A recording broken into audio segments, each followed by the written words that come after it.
है जहां पानी की जगह उसे कश्मीर कहते हैं। मौत सस्ती है जिंदगी से जहां उसे कश्मीर कहते हैं।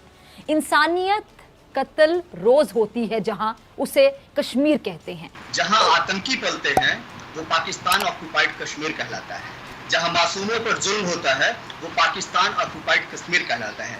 जहां सेना की सरकार रहती है वो पाकिस्तान ऑक्युपाइड कश्मीर है। जहां उजड़ते हैं सुहाग, छिनती हैं रिदाएं जहां उसे कश्मीर कहते हैं।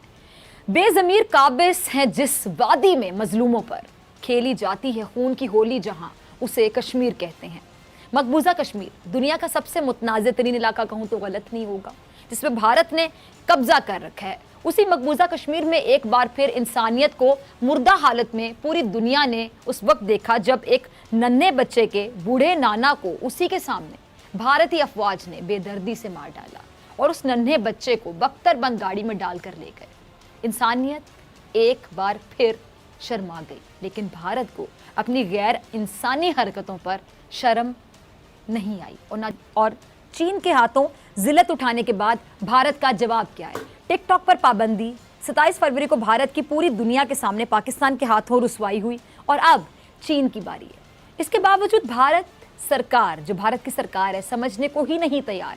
एलओसी की खिलाफ वर्जी, कराची स्टॉक एक्सचेंज पर हमने देखा कि नाकाम हमले की कोशिश, कभी भारत में पाकिस्तानी सफीरों को परेशान करने जैसी छोटी हरकतें, इन सब से भारत आखिर हासिल क्या कर लेगा? सबसे पहले तो उस नन्हे बच्चे की बात कर लेते हैं। अपने नाना की लाश पर बैठा वो दुनिया से सवाल कर रहा है कि ये जुल्म आखिर कब तक चलेगा। क्या किसी के पास अतर इसका जवाब है, खासतौर पे भारत के पास?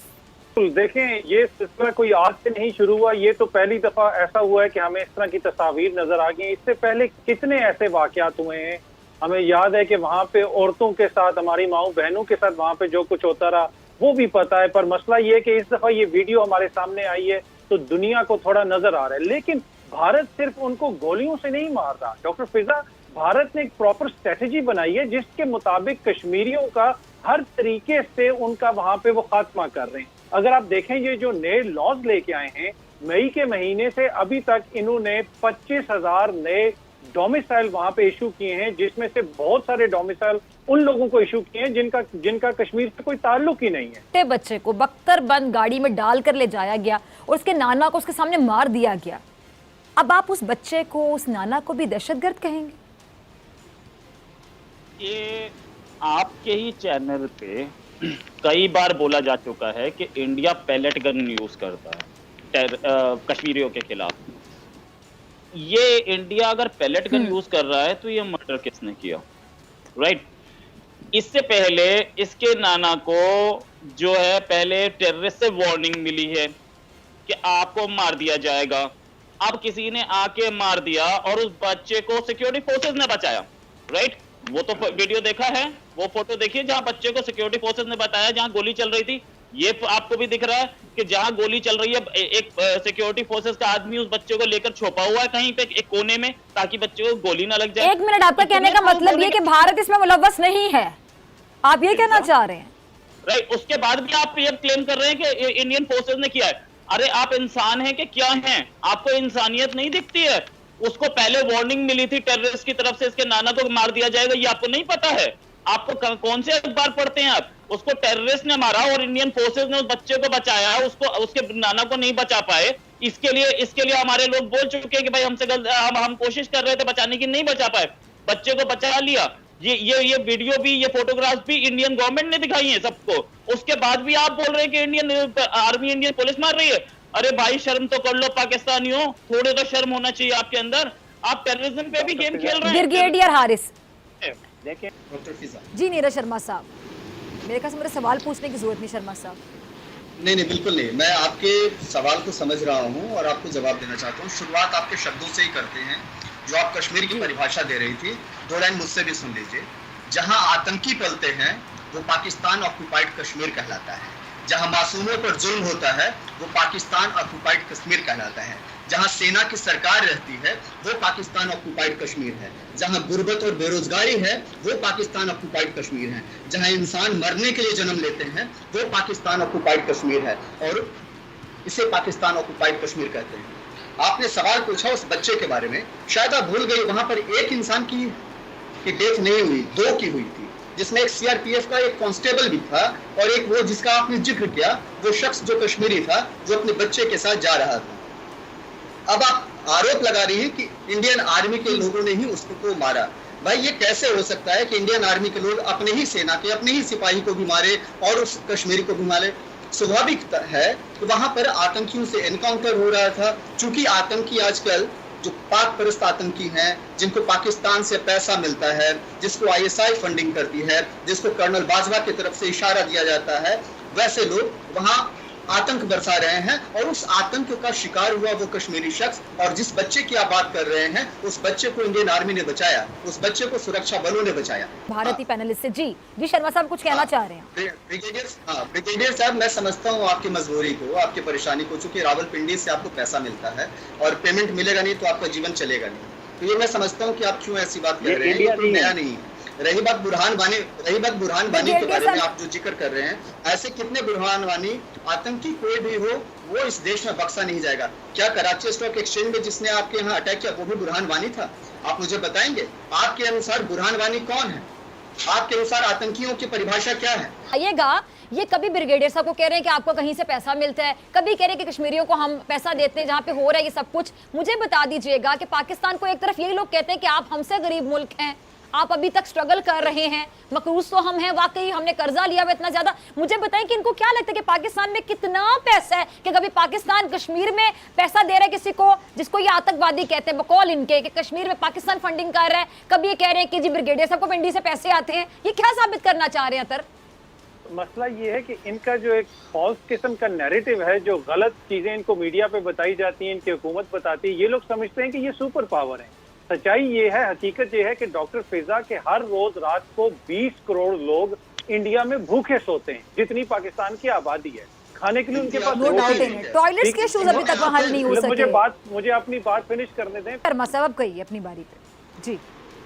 ये जो रोहित शर्मा बता रहे थे जो बाइडेन की बात, जो बाइडेन जो थे वाइस प्रेसिडेंट थे ओबामा के टाइम पे, राइट ना? और ओबामा की स्ट्रैटेजी क्या थी, ओबामा की प्लानिंग क्या थी, ओबामा की पॉलिसी क्या थी कि Kashmir is part of India?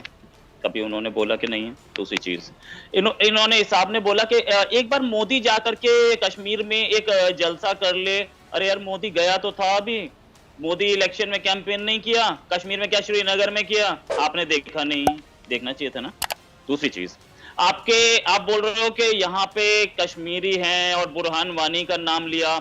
आपके prime minister Osama bin Laden को शहीद बोलते हैं, उनके खुद के वर्ड्स हैं कि हम कश्मीर में टेररिस्ट भेजते थे। उसके बाद भी आपको प्रूफ नहीं मिल रहा। आप अपनी गवर्नमेंट की बात तो मान लो यार। बात है कि आपने स्टेट टेररिज्म पाकिस्तान में कर रहे हैं, अभी आप जेल को आप सपोर्ट करते हैं। मेरे शर्मा साहब, खुदा के लिए सच बोलना सीखें। ये नरेंद्र मोदी आपके रशिया अगर सोवियत बड़ी रियासत है 5-15 रियासतों में, आपका मुल्क की तो फौज है ही कमजोर, लड़ाका फौज ही नहीं है। इसलिए इन बातों को आप छोड़ दें। पाकिस्तान में आजाद कश्मीर में जो लोग खुशहाल हैं, जिस मजे से रहते हैं, आप इनवाइट करें हमारे प्राइम मिनिस्टर को जम्मू में या बुलाएं श्रीनगर में, फिर देखें कैसे वहाँ पर लोग आते हैं। वो जब उनका शहीद होता है पाकिस्तान के झंडे में दफन करते हैं। जो आप अभी पता है आप क्या करते हैं, जो शहीद होता है आपको 40 किलोमीटर दूर जाके दफन कर देते हैं। साहब नीरज शर्मा आप क्या कहना चाह रहे हैं? जी मैं ब्रिगेडियर साहब से छोटा सा सवाल पूछ रहा हूँ, ओसामा बिन लादेन आतंकी था या नहीं था? जी ओसामा बिन लादेन आतंकी था या नहीं था, इसका हाँ या ना में जवाब के नॉन टेरर वो उसके ऊपर किसको शक है? पाकिस्तान को, पाकिस्तान तमाम दुनिया के खिलाफ आपके बेशर्म प्रधानमंत्री उसको शहीद क्यों कर रहे हैं? आपका प्राइम मिनिस्टर है, बेशर्म आपका राजनाथ सिंह है, बेशर्म आपकी हुकूमत है। आप गलत बात मत करें, मैं आपकी बात टॉलरेट नहीं करूंगा। आप कैसे हमारे प्राइम मिनिस्टर को बेशर्म कहते हैं? बेशर्म आपकी जो हिंदू आदमी के वोट नहीं है वो बेशर्म। ऐसा गलत बात आप मत करें। जितना मुसलमान मुखालिफ नारे लगाएंगे उतना आपको वोट मिलेंगे। मुसलमान आपके यहाँ माइनॉरिटी में है, लेकिन मुसलमानों के साथ क्या किया जा रहा है? फिर आप कहते हैं हम सेकुलर इंडिया है।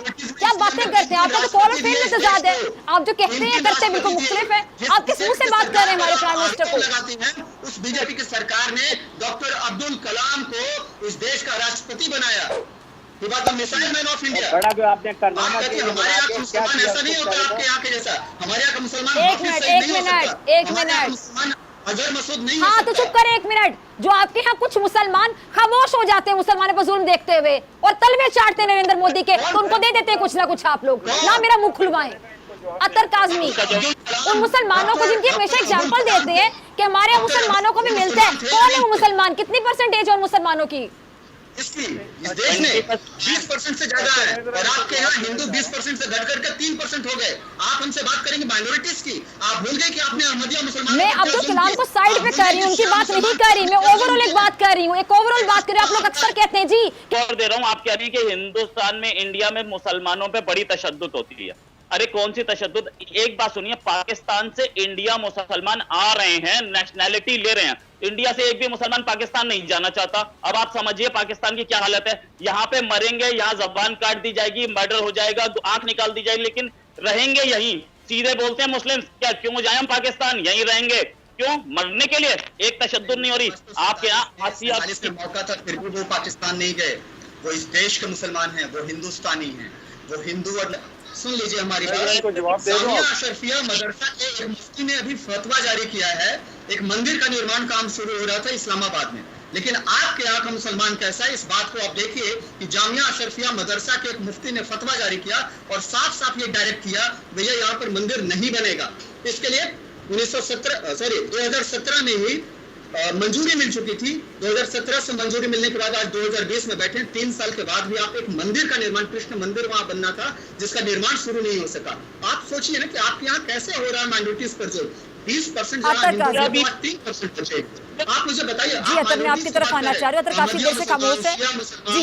अतर ठीक है जी। आपके यहाँ बेकार हो चुके हैं। मोदी साहब के दोनों द्वार में आपको एक जमहूरियत पसंद होने की हैसियत से, रोहित एक मिनट, आपको जमहूरियत पसंद होने की हैसियत से मोदी साहब के दोनों दीवार में आपको कोई इख्तिलाफ नहीं हुआ मोदी साहब से? उनकी हर पॉलिसी, हर फैसला आपको लगता है बिल्कुल सही है? यार फिजा देखिए, ऐसा है कि ये जो पॉलिसी है, एनआरसी हो या दूसरी हो, सिटीजनशिप अमेंडमेंट एक्ट हो, ये दोनों के दोनों कांग्रेस के टाइम के एक्ट्स हैं यार, जो इन्होंने प्राइम मिनिस्टर मोदी ने पास किए हैं, तो इसे कांग्रेस ही लाई थी। ये ऐसा नहीं है कि आप मुझे टाइम की बात ना करें, आप बताएं कि आपको इनसे इख्तिलाफ नहीं है, आप कहते हैं बिल्कुल सही है। ये मैटर में दखल देने का कोई अधिकार नहीं है। हम सीए लाए, हम एनआरसी लाए, हम कुछ भी लाए, आपके पास अधिकार नहीं है। आपके पास अगर दिक्कत है तो आप जाइए हमारे पास है। अच्छा, आप लोगों के पास सारे अधिकार है, कश्मीर को हम अपना हिस्सा बता देते हैं, हालांकि कश्मीर एक मुतनाज़ इलाका है।